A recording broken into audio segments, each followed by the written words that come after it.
the Roots of the Science podcast with your girl, Anne with an E. Hello, everyone, and welcome back to another episode of the Root of the Science podcast with your girl, Anne with an E.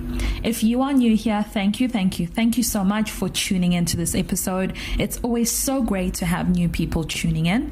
Make sure that you follow us on all social media platforms, on Twitter and Instagram at the Root of the Science Pod, or join the Facebook group at the Root of the Science podcast. Also, most importantly, make sure that you get notified for new episodes by clicking the follow button on Spotify or Apple Podcast or wherever else you listen to your podcast. If you want to leave a review, please do. You can drop a review in the comments on social media, or you can send an email, or you can review on Apple Podcasts. Thank you so much. To all the people who are returning, the fans, thank you. Always love getting your feedback. And also a reminder that you can support this show for me to bring you more episodes by clicking on the support the show link in the show notes, and you can do so through PayPal. Let's get into today's episode. My guest today is Tsumbedzo Ramalevha. He is a PhD student in doing plant functional ecology. In this episode, we get into discussing about his PhD, where his project is on the response of below ground bud bank traits to different fire and herbivory treatments, as well as soil productivity gradients in the African savanna. If you tune in, we're going to get into all about this and the importance of his work. Further, we also talk about his academic journey, the root of the science, who is Tsumbedzo away from the science, and we also touch on him moving into a new lab for his PhD and that new environment, also touching on some parts about mental health. Tune in as we hear about all of this and of course so much more. Let's go.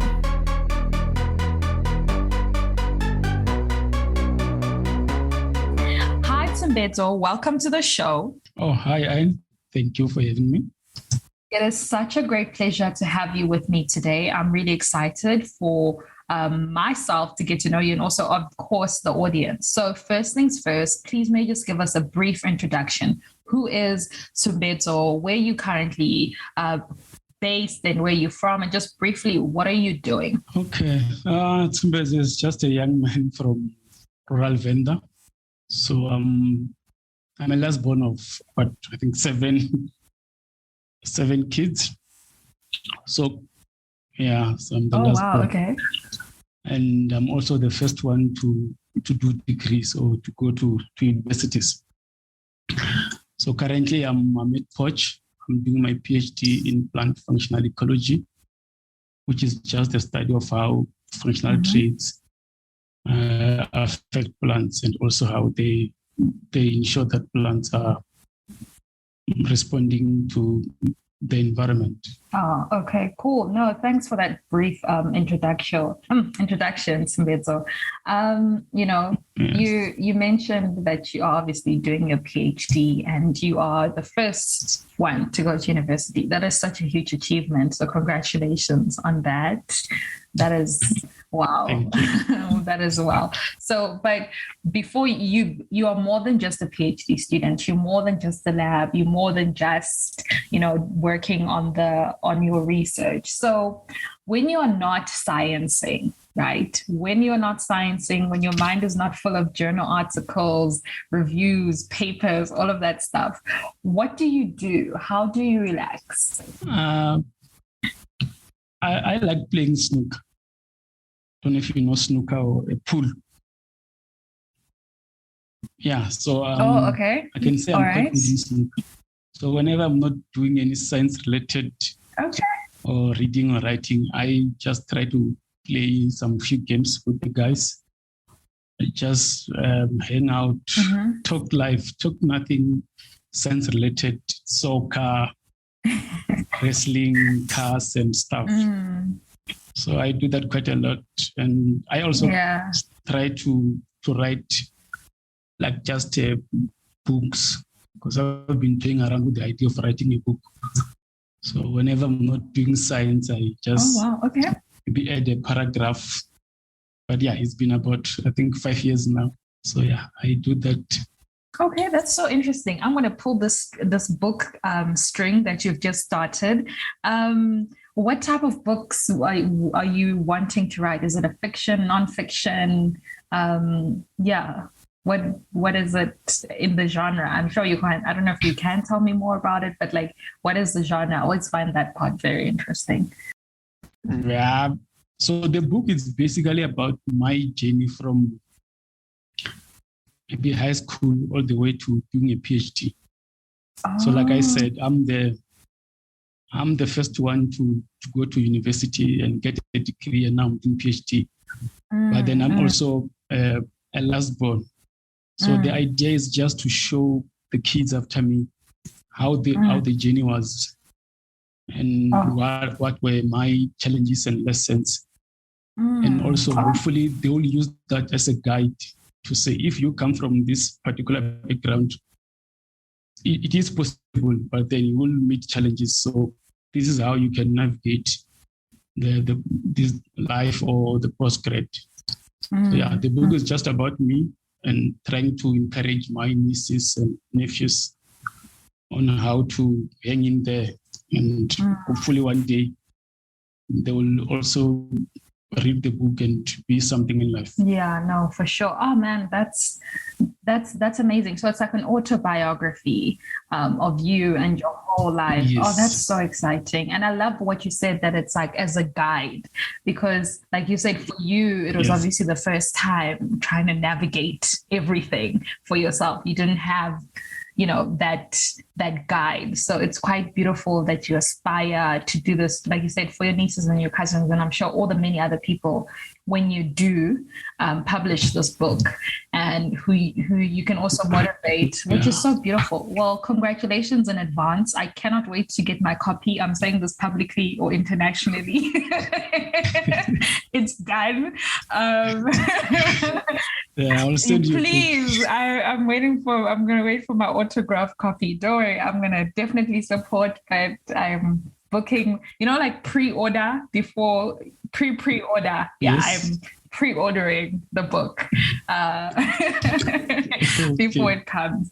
Tsembedzo, while we are on this whole story of your journey, right? I think it's then really apt for us to then start from the beginning, right? You said that you are the last born, the first one to go into university and pursue your degree. So how did that happen for you? Like what was the root of the science? Did you always know that this is something that you want to do? So how did your story begin? If we can just get a glimpse of what's to come in the book, if you can just share with that. Okay, so I don't really have an answer of the root of my science. But then what happened was that growing up in rural areas, we don't really have role models, people who can point and say, that guy is an ecologist, that one is an engineer. So I just wanted to finish high school and make something of my life. But then when I was doing that 11, my biology teacher told me that I'm quite good in biology. So maybe I should consider a field or a career in biology or something related. But then still, I had no idea what a biologist does or somebody who studied biology does. So I wanted to become an environmental biotechnologist because for some reason I loved the title or the sound of the name, environmental biotechnologist. But then that didn't happen. So, but also when growing up, my mom is quite good in medicinal plants. So whenever she goes to the field to collect, I'll just go with her, asking questions. What is this? Why are you collecting it like this? What do you use it for? And then, that was just me being a kid, being curious. So after failing to get a space to do the environmental biotechnology, my uncle said, how about I do botany and microbiology? Okay. So the reason is that there was somebody who was born in my village who was a lecturer, but he left the village years ago. So I got in touch with the lecturer, and then he introduced me to botany, biology, microbiology. So yeah, that's how I ended up doing microbiology, because I couldn't get space for environmental biotechnology. And then as time goes by, as I start learning about plants, their uses, their importance, then that love of plants that I had while growing up came back. And then I started asking my mom about, do you know this plant? Do you know this one? So some of them she wouldn't know them, and some she would know them. So as time goes by, I think with my mom around teaching me how to grind this plant, how to collect it, this one you don't grind, you boil. So I started loving the botany or the biology side of it. And also, I'm not really into office work. So the field work part is where I really enjoy field work. Although, like doing field work in Limpopo can be quite hectic because, the temperature can reach 40. Yeah. So, that's how I ended up doing the botany, because I couldn't get into what I wanted to do. But I think for some reason, this was my calling, because my father was also into the environmental part, but I only found out late that he was what we call now environmental monitor, where you will go around. Wow. Yeah, where you will go around checking people who are cutting live trees and those that are doing illegal hunting. So I think for some reason I'm my parents' dreams or something. Oh man, that's so beautiful. That gave me goosebumps. It's kind of like you came full circle in terms of, you are right where you needed to be.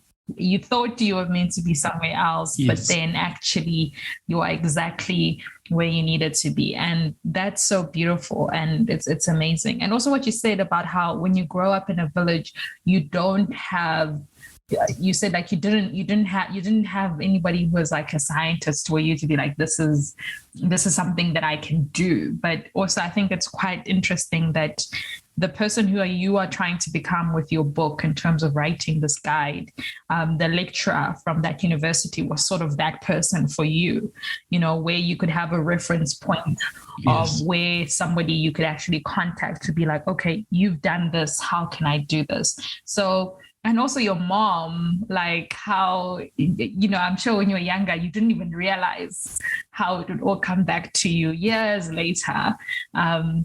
And then you guys could share this beautiful bond of, the love for plants for plants rather, the medicinal aspect, which is quite beautiful. Okay, so you said you did biology and microbiology. You did that for undergraduate level?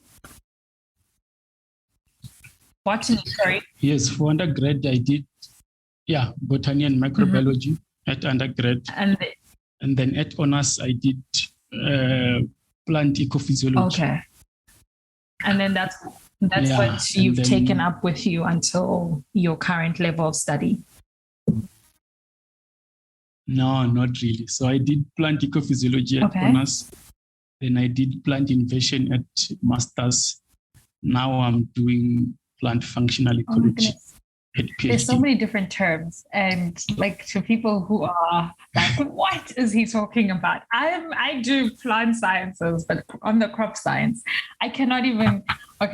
Plant physiology, I know what that is. So, I want you to quickly, just if you can, briefly explain the differences, because I think to somebody who's listening to this, like, surely this is all plants. So what was the difference with the three, like the three different, so the one at honors was plant physiology,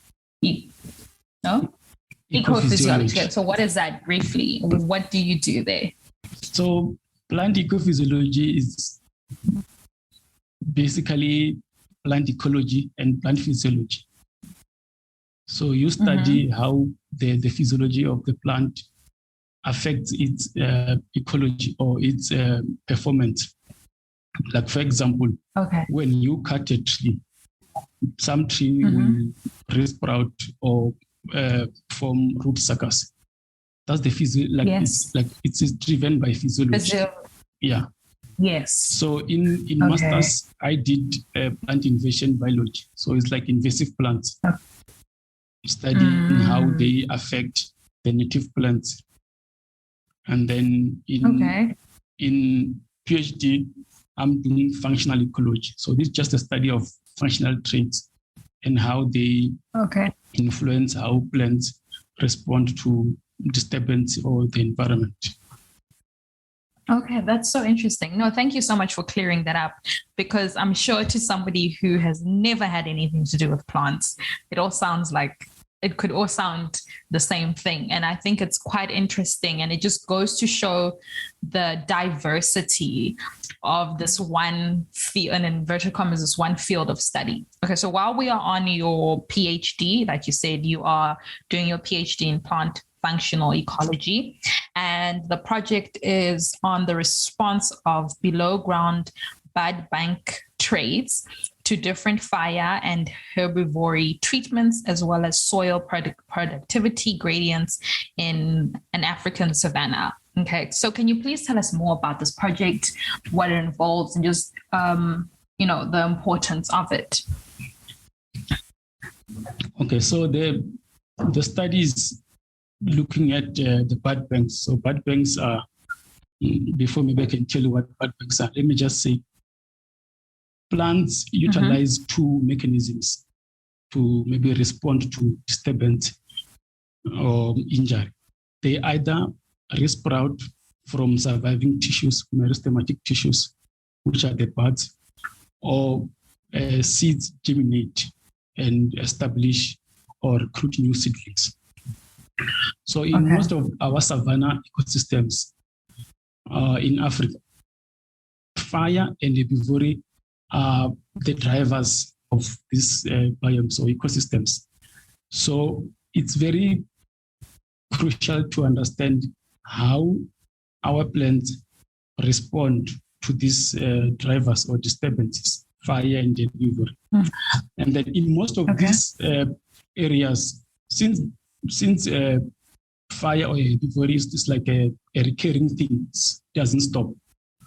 So it's not easy for plants to rely on seedling establishment. Because, for example, a seed can germinate and then there's fire, that seed is dead.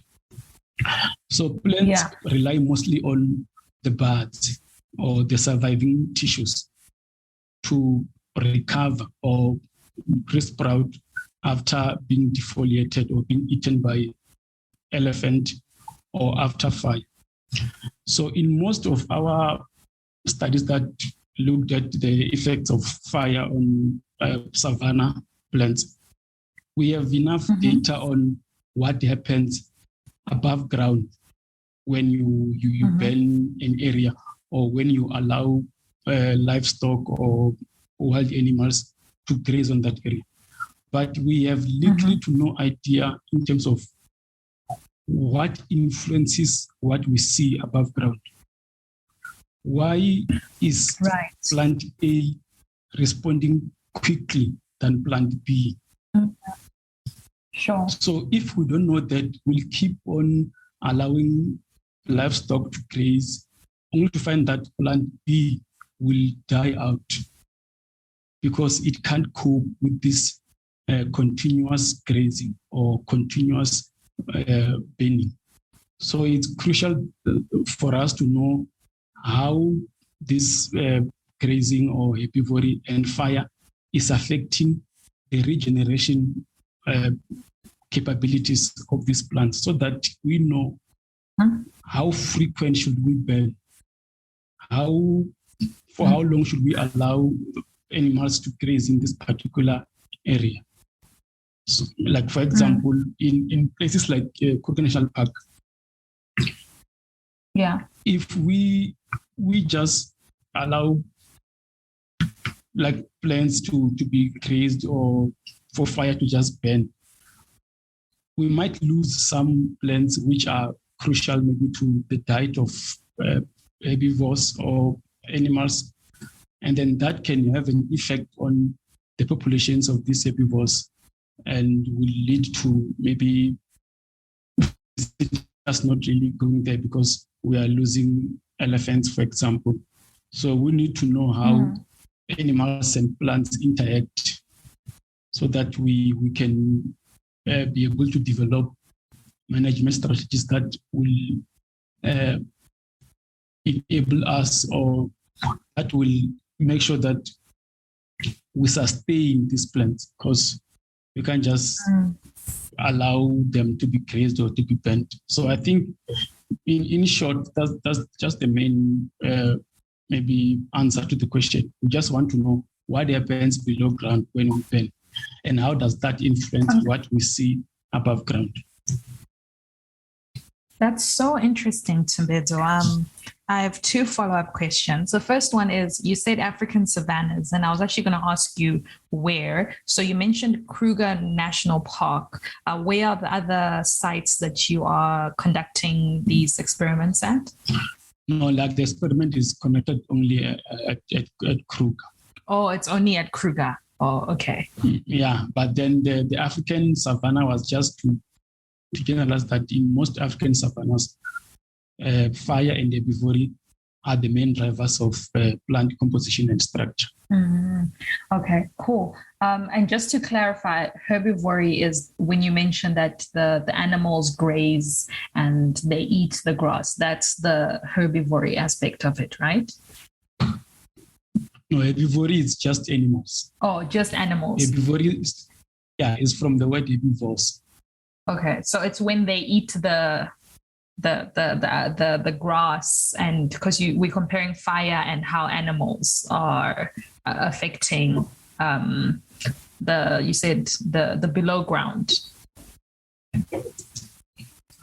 Okay, so fire is regarded as a driver, and then herbivory is herbivores, like animals. So fire and animals. Oh yeah, no, that's regarded as yeah, that's what I was trying for you to say, because I'm sure for somebody else, they don't know what herbivory is. I just wanted to clarify that part. So you mean fire and animals.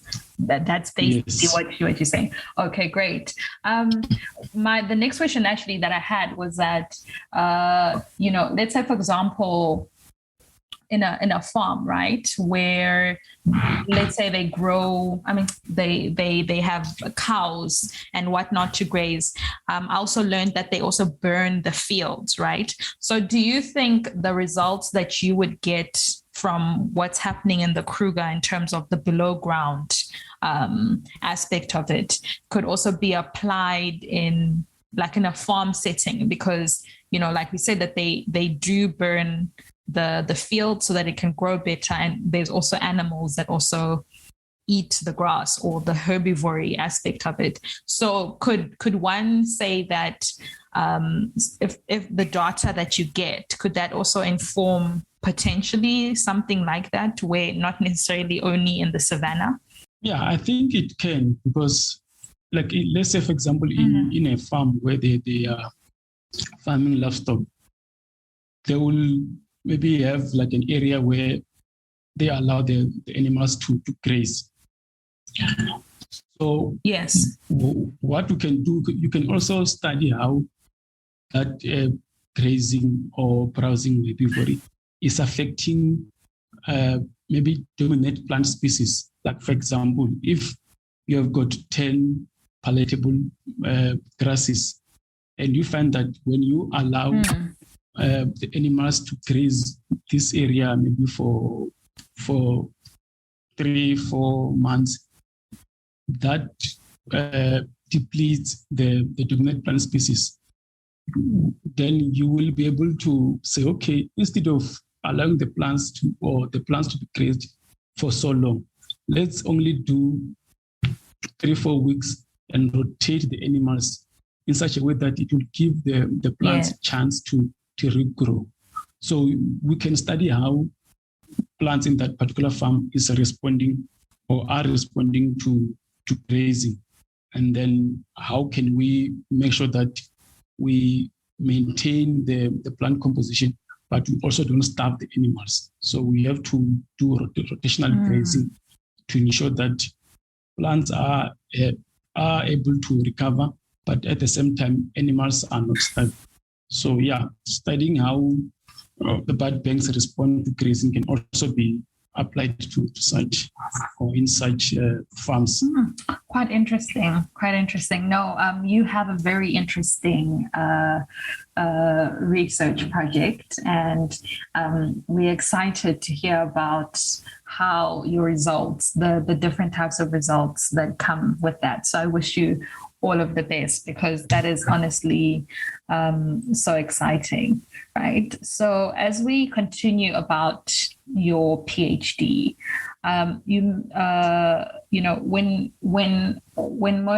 when people who are doing their postgrad, sometimes they move to different universities, right? From the one which they did their undergrad, to go and do one in a new place. So they go to a new lab or a new group, if we call it that, right? And there's also sometimes the adjustment, be it of different cultures, be it different supervisors or PIs, etc. So you mentioned that this is something that you also had to experience, where you moved for your PhD, you moved to a new lab. So I wanted to ask you, how was this transition for you when you moved to a new place, and how did you sort of like navigate, be it the cultural aspect or just the whole new environment, if you don't mind sharing about that? No, it's okay. So I did my undergrad up to master's at the University of Venda in Limpopo. So we just a group of Venda speaking, Tsonga speaking mostly. So it was quite okay. But then now for my PhD, I had to travel all the way from Venda to Potchefstroom. And I was away from family, friends. So now I had to find friends or adjust to the new culture. And I found it very difficult to maybe make new friends, because it's not easy to make friends. And then since I don't really have that much support in terms of your studies, like how are tests going, like you don't really have somebody who you can talk academy with. So it's mainly just the general question, are you okay? But once you start explaining your difficulties or your challenges and how maybe the masters is showing you flames, people don't really get you. So I for some time it was just me and my studies. And then luckily when I was still at Univen, I had friends who we were both studying, so I could talk to them and stuff like that. But once I arrived at Poch, I realized that I really need to maybe talk to someone, not just general, but just talk to someone about what I'm going through and maybe what kind of help or assistance I would like to get. So to answer your question, I started talking, actively talking about how I was feeling. For some time, it was just, no, it's okay. Now everything will be okay. But then I started actively talking about my feelings, what I think was going on, and how I would like to be assisted. And in that way, I was able to maybe get some stuff off my chest, just express myself openly. Because I think it's one thing that we also struggle with, especially if you come from maybe an area where you are not really encouraged to talk. We just take everything as they are and think, okay, it's okay. I will make it. But the next time goes by, you realize that actually this is it's getting too much. And if I don't really start talking about it, it will really affect my life. So I just started talking to whoever was willing to listen to my frustrations of the research and how I would like to be assisted. And as time goes by, I was able to get back to the game and focus more on my studies. And yeah, I would say talking about it really helped, because for some time it was quite difficult to really maybe get something done. You'll just get to the lab and spend the whole day just going through one article. And I think as time goes by, I realized that I really have to talk. Yes. Even though maybe people won't really respond, but if they are willing to listen, I'll just talk. Yeah. No, I appreciate you being so open and honest about that. Like, especially how you said that you initially came from an environment where you didn't quite know, or you weren't really encouraged to speak about if you are struggling. So it's pretty hard to open up. And I was actually also having a conversation with a friend just about how, I don't know, like postgrad is a different animal. It's a different beast. And it's different because it's such a silent, not a silent, like you are so alone. Because I was saying that at least like with honors or undergrad, right, we're all suffering together. We all know we have that one test that, oh no, it's really bad and it affected everyone. But because we all do different projects, we all go through different struggles, it's very hard to communicate, your own internal struggles to someone, because you are looking at them and they're like, but they're going, why am I struggling? But not forgetting that we are doing different projects, even if we are under one lab, but it's a solo project that only you are doing. And it's it's one of those moments where you do struggle and you can suffer in silence until you open up, until you eventually say, listen, I need some help. I don't know. And you can have days where you just keep on going to the office or to the lab or to the field, and you are not doing anything productive. So I really appreciate the fact that you said that you opened up, and I'm glad that it eventually, helped you and you allowed to then move forward with your academics. Yeah. So Tsembedzo, as we are sort of going closer to the end of this interview and just you just sharing your story with us, I wanted to ask, what is that one piece of advice, if any, that you would have, given everything sort of that you've gone through, being the first generation, traveling around, changing universities, going through these different degrees, to somebody who's listening and is inspired by your journey, be it in science or just life as in general? I think just a few advices. Sure, please go ahead. Like, you should work hard. Mm-hmm. Yeah, you should work hard, because one thing that I've realized that if you really put your head down and work, people are watching. Someone will notice you that, okay, this guy deserves, or this lady deserves an opportunity. So just, if you are given an opportunity, give it your all. And then even if maybe you don't really get anything, maybe something tangible or something that you can really point to at the end, but you do have that experience. So do it for yourself. And then when you go maybe to do your postgrad, try to have that support structure.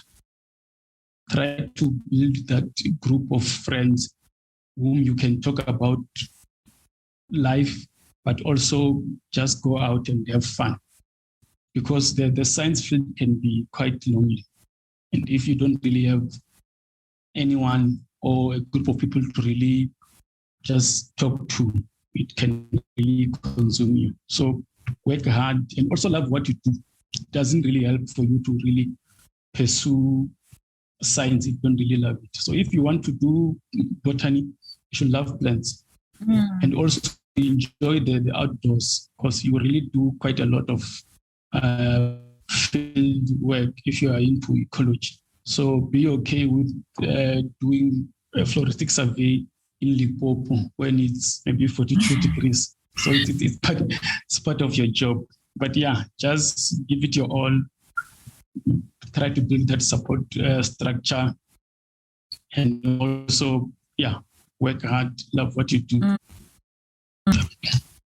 Oh, wow. Thank you so much for that wonderful piece of advice. And like you said, these things you really have to love what you do because, yes. There are moments where the just doing it for doing it, you need that love to sort of push you through, because it does get really, really hard.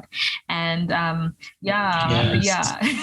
so thank you so much for sharing your journey with me and sharing your story. I had such a great time, and I wish you all of the best. Thank you for reaching out, and I hope you will maybe interview one of the guys who read my book in years to come. Yes, I was actually going to say, you know what, you're going to come back here when that book is out, right? And we're going to have a chat about your journey when you are a doctor, with that red gown and with the book.